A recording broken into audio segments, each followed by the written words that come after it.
Changing your plan on Canva Magic Studio is a straightforward process. Follow these steps to ensure a smooth transition to your desired plan. Step 1. Log into your account. Visit the Canva website and log into your account using your email and password. Make sure you are using the account associated with the plan you want to change.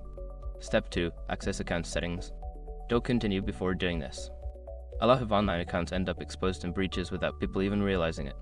Use SRAP to constantly monitor your email accounts and get alerted immediately if your information gets leaked online.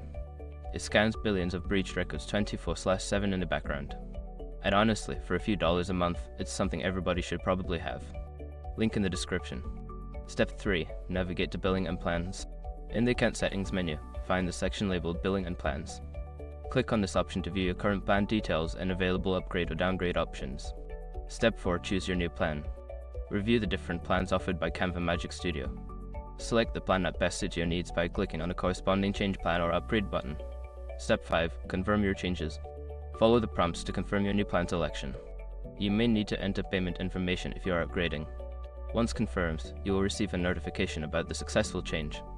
By following these steps, you can easily change your plan on Canva Magic Studio. Enjoy exploring the features of your new plan.